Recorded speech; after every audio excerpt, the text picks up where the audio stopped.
સુરતના ગ્રામ્ય વિસ્તારના કામરેજ તાલુકામાં એક યુવકની કરપીણ હત્યાનો ચોંકાવનારો કિસ્સો સામે આવ્યો હતો। પરગામ નજીક આવેલા એક ઔદ્યોગિક વિસ્તારમાં ઘટના બની હતી, જ્યાં એક મિલ બાજુમાં આવેલા ખુલ્લા ખેતરમાંથી યુવકનો મૃતદેહ મળી આવ્યો હતો।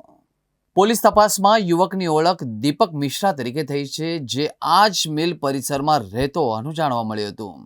તપાસમાં એવું સામે આવ્યું છે કે યુવકના માથામાં બોથડ પદાર્થના ઘા છે, જેના આધારે પોલીસે હથિયાર વડે હત્યા કરવામાં આવી હોવાની આશંકા પણ વ્યક્ત કરી છે।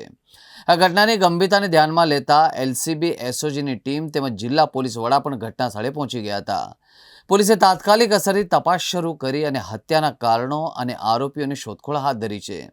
પોલીસની પ્રાથમિક તપાસમાં મૃતકનું નામ દીપક મિશ્રા હોવાનું બહાર આવ્યું છે, જે નજીકની જ એક મિલમાં મજૂરી કામ કરતો અને ત્યાં જ રહેતો હતો। હત્યારાઓએ દીપકના માથાના ભાગે કોઈ ભારે બોથડ પદાર્થ મારી તેને મોતને ઘાટ ઉતાર્યો હતો। કામરેજ પોલીસ સ્ટેશનમાં જે પરબ ગામ છે એની સીમમાં આજે સવારે પોલીસને એક માહિતી મળી હતી કે એક વ્યક્તિ મરણ જનાર હાલતમાં પડ્યા છે। તાત્કાલિક પીઆઈ અને અમારી એલસીબી ટીમ જે છે એ અહીંયા આવી ચેક કર્યું તો જે મરણ જનાર વ્યક્તિ છે એની હાલ અમને જે પ્રાથમિક જાણકારી મળી છે એ મુજબ દીપક મિશ્રા નામનો વ્યક્તિ છે અને અહીંયા જે ઇન્ડસ્ટ્રીયલ યુનિટ છે એની અંદર એ મજૂરી કામ કરતા હતા અને એના માથા ઉપર બોથડ પદાર્થ મારી એની હત્યા નિપજાવવામાં આવેલી છે। હજી પ્રાથમિક રીતે જ અમે અત્યારે જગ્યાનું સર્ચ અને અન્ય કરી રહ્યા છીએ।